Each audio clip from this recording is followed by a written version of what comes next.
Bodyland begins, well, the story of Bodyland begins with me moving during Corona to the Eastern Cape, to Hogsback, and also doing the work that we had already been doing there with Lovedale. We realized that the way in which we can make the gospel of Lovedale, the gospel of our Black intelligentsia, and also the land that it comes from, in relationship to the contemporary, was to set up a residency or an incubator or an institution whereby people would react with their bodies to the land, also document those findings and keep it for future generations in perpetuity. What would then happen is that I made a call out for 8 artists who are born in the Eastern Cape, who are from the Eastern Cape diaspora, which is usually Cape Town or Johannesburg, or those whose work focuses on the Bodyland politics of the Eastern Cape. And we ended up with 8 artists ranging from Kucentani to Cape Town to Johannesburg. And this is where we came together to start the first Bodyland. My name is Athi Patra. I am a visual artist, the co-founder of Victory of the Word, and the artistic director of the Bodyland Institute. The uniqueness of Bodyland, when we were designing it, it was very, very important for the land in which the art is being made to come to light. Much is made in art whereby in normal residencies one goes into a space, doesn't really react to the space, but comes out with an artwork. I believe that the art comes from the communities. So those stories that are then part of your inspiration should somehow return to the community. I'm Fundiswa Do Mamchawe. I'm from Etinaga and I'm an architect and textile designer. Molweni nonke ndiyabulisa igama lami ngikhangelani Makhasi and I'm from Cendane and I'm an artist that is specializing in pencil drawing and ceramics and ceramic sculpture. Hi, I'm Baz Bailey. I'm 26 years old.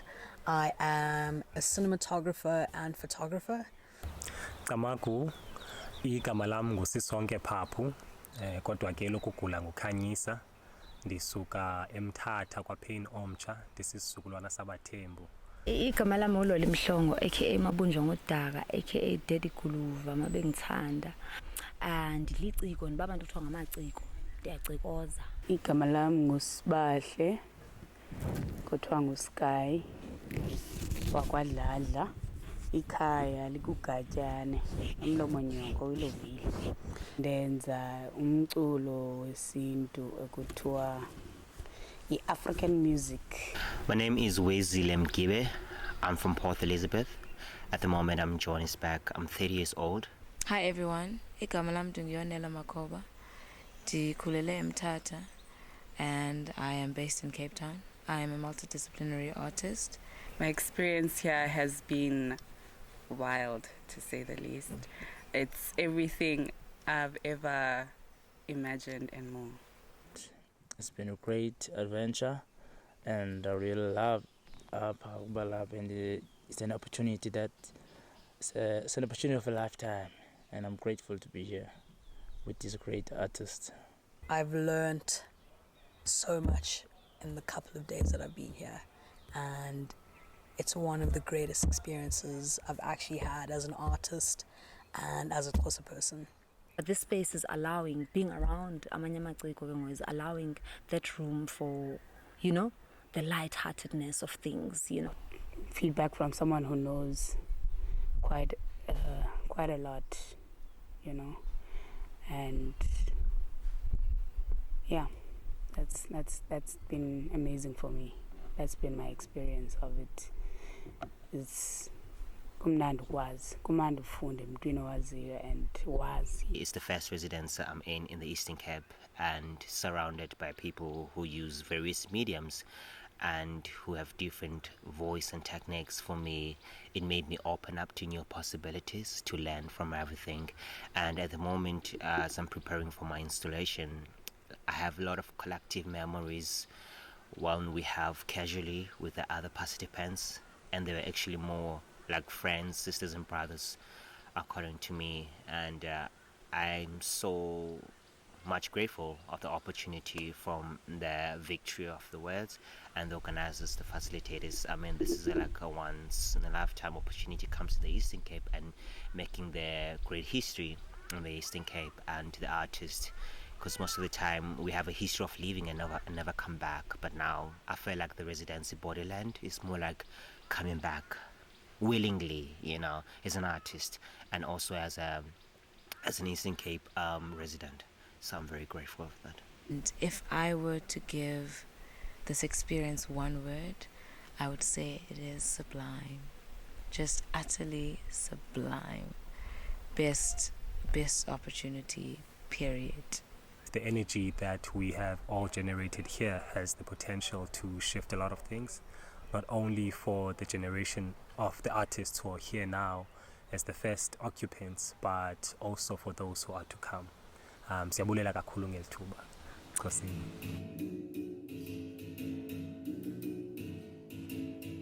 My name is Jeremy Timm.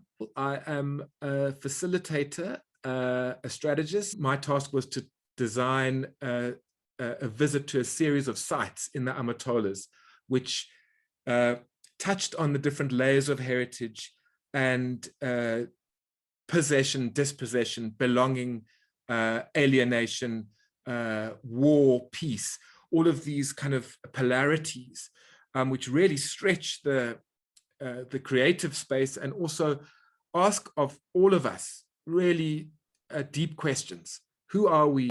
Where do we come from? What is it that these layers of heritage can teach us? And how can we take it forward rather than get caught in a perpetual loop of kind of conflict? We felt that immersion was then a place that would then be a toolbox for you. You know, we didn't want to have many rules. We wanted to have a toolbox of visuals of your immersion and everything that you can then work with without having to explain yourself. I really think that was one of the most important things that when it came to me finding Bodyland, was I don't want the black child or the South African child to explain themselves to such an extent that they use codes that are not of their body, that are not of their land. My name's Liz Thomas. I'm the director of the Hunterston Centre, where the workshop was held, and also the Hunterston Centre that belongs to the University of Fort Hare. The Hunterston property is so unique, and in the environs, the views, the experience of mountain, of forest, of water, of lake, of informal settlements, of villages. People were completely immersed in landscape that was very different from where they had come. Each one found themselves a particular place around Hunterston that they could relate to, and that they developed as their place for whatever they were doing, whether it was Sky and her music making, or Lolly and her singing, or Kangalani and his storytelling, or Sisonke at the waterfall, Fundiswa and her with her architecture background, exploring symbols related to Xhosa homes.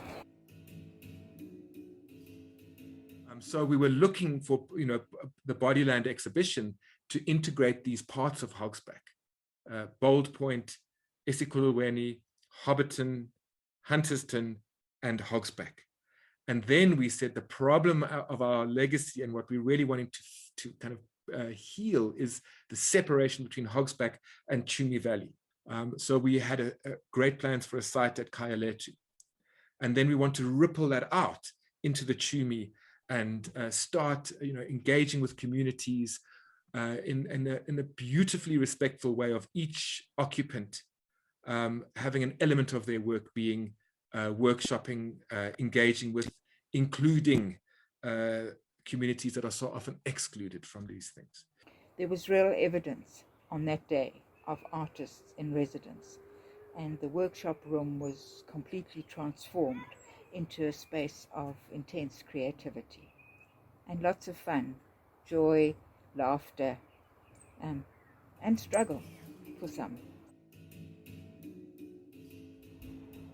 The vibrancy and the enthusiasm and the depth and the creativity of these artists was just palpable. Especially so for me on the day of the dress rehearsal. It was a transformative day. By the end of the few hours that we had with the performances, I had discovered so much about each of the individuals, which wasn't at all evident beforehand, because here they were producing their work, their creativity, expressing themselves with their struggles, and their interpretation about Bodyland. And for some of them, their immersion experience had been very powerful, and that came through in what they presented.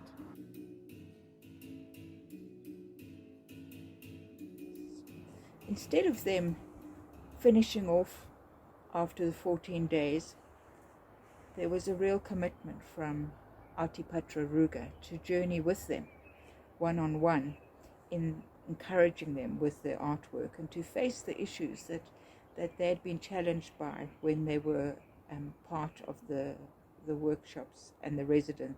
He's engaged with each one of them over a period of time. Additional resources have been made available to them. They are needing to be accountable for the money that they've been given for art materials. The idea of picking up young people or the young occupants only to drop them after the residency is done is not sustainable, and it goes somehow in contradiction with the motto of Victory of the Word, which is language, sustainability, and dignity. So going back home, the artists then, with their commitment of what they wanted, then set about to actually do the works that they had set out to do. And then there was another intense series of, throughout Christmas, I think, we had another intense series of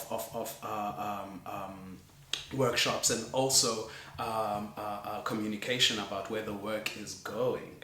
And many things came out of that. Jeremy Timm from Distillery will be facilitating a session on closure, so that it's not just that something peters out, but that this phase of Bodyland 1 will come to an end, but each person would be able to deal within themselves about the issue of closure and what that means and what the new phase would entail.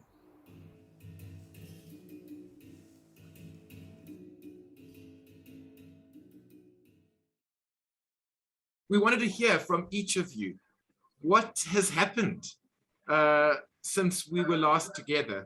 What is your work that you've been busy with? What has the ripple of our occupancy in Hogsback, what is that? Where's the ripple gone? What is your work? Tell us about that. Working on how to express our culture through the use of Iqandi, just that space. And so what I did first was just to do the studies of our material culture. So I started with the landscape and the architecture. When I got back from the residency, I collaborated with printmakers based here in Woodstock. And I wanted to reflect on that first day that we went to the place where the first Xhosa word was written, and all the different sites that we had visited during the residency. And because when I was reading through my journals after the residency, I was like, hey, a lot of things happened for me here. And I'd really like to create a space for me to think about those spaces and all those feelings, right? So those prints are done. But in the process of making the prints, I realized that I had maybe just scratched the surface. So I took the material that I had from Hogsback, which was about knowledge of the Xhosa and some of the things that I didn't know and I knew, and how knowledge can be transformed, from one place into another. So it's the material that I got from Hogsback. It helped me to also get here and all that. I was part of the National Arts Festival main program. It's still there. So the Mdiadia performance, they ended up getting a space to be performed and all that. But I'm more interested in having an installation of building those of Mdiadias, maybe 60 of them in a landscape, and have it as an installation, which is it's coming very soon. But yeah, thank you. There's basically a gradient in which my portrait series takes. The one being the portraits that I've taken in Hogsback are like incredibly visually stimulating. Like I was deep in the bush, there's trees, there's greenery. And in the narrative, I want to simplify that. And basically we're looking at the final portrait, or I'm looking at it as it's just me in nothingness. And the way that I can achieve that is in a studio with the type of lighting that I need, etc., etc. So Bodylanders, take care, be safe, and do more of what you're doing. Bye. Love to you Hey, all. where's Zile? Bye. What excites me the most about Bodyland is the fact that it's a year-long process. The Bodylanders who had come a year before in October will now be presenting their final works. This is, of course, a product of much destabilization with regards to Corona, with regards to systematic problems within arts funding and all of that. And I am teaching the artists to continue making the work, because these forces will always be there. February next year will then be the second Bodyland. That will continue as well until October, November, whereby we'll be having shows. So there'll be a wonderful 2 days of performances, exhibitions, processions. We want to precede that with a workshop and discussion on the state of the arts in the Eastern Cape. We're hoping that this will generate all kinds of discussion, and most importantly, illustrate the victorious and generative stance of so many young artists that have endured enormous, I suppose, deprivation in their creative endeavor and have remained resilient and are still creating. And what Bodyland attempts to do is to say, you are very valuable. You can come to a space where you are respected, you are nurtured, your creativity is stimulated, challenged, you grow, and that this space will grow you as an artist, respect you as an artist, and launch you to a level that you were not at before you became part of the Bodyland collective. As with the foundation of Bodyland, our plan is to create an institution that is of the Eastern Cape, that is of people who actually have had touch and are influenced by the Eastern Cape. Its history of intelligence, its history of architecture, its history of many vernacular artworks that have somehow been forgotten and remembered. The institution will then allow for many artists through residency programs to somehow immerse themselves through us into this. Yes.